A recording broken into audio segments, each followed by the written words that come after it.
Health Partners Stage 2 getting underway in Norwood.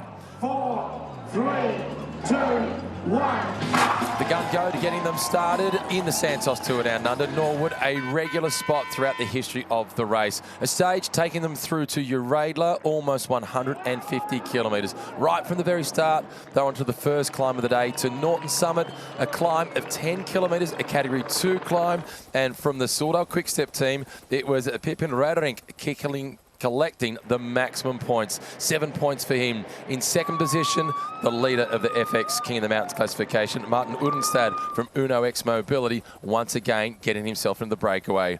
Onto Lobethal for the first of the Zip Track Intermediate Sprints, and it was the Australian Criterium champion, Jensen Plowright, picking up the 3-second time bonus and the 3 points. As they headed towards the Corkscrew climb for the first time, the defending champion, Jonathan Narvaez, was having a mechanical problem, but no problem with his legs. He soon returned to the peloton. At the top of the climb, it was Raderink once again getting maximum points, taking him to 17 in that classification. Second across the top was Udenstad, doing enough to hold on to the King of the Mountains jersey at the end of the day. A first look at the finish line in Uradla to get the bell with 60 kilometres to go. The second of the Zip Track Intermediate Sprints. Plowright picking up the points one more time. From the riders within the breakaway group, he started the day as the best placed in the general classification, but they were no real threat to the raging peloton, who was set on charge into the Corkscrew climb the second time around. Lidl Trek were trying to get themselves well positioned. UAE Team Emirates had done a lot of controlling throughout the race, and at the base of the climb, it was Adam Yates who took over as Anderson, the Ochre Jersey, lost contact early.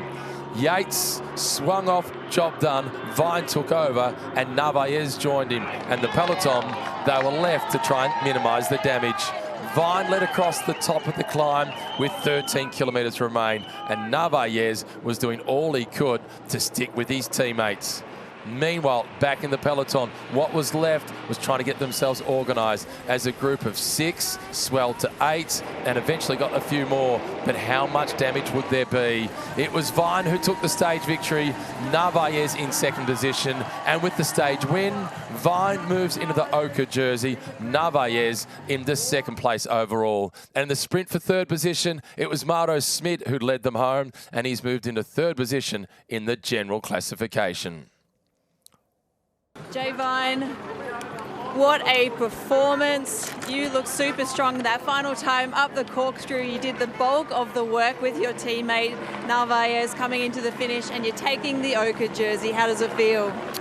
Yeah, it's been on my mind since the last time I wore it, and I've really loved this jersey, and it's just so incredible to win on such a really hard stage. We've got such a strong position now with me and Johnny, and Adam being let out by Adam here is pretty incredible as well.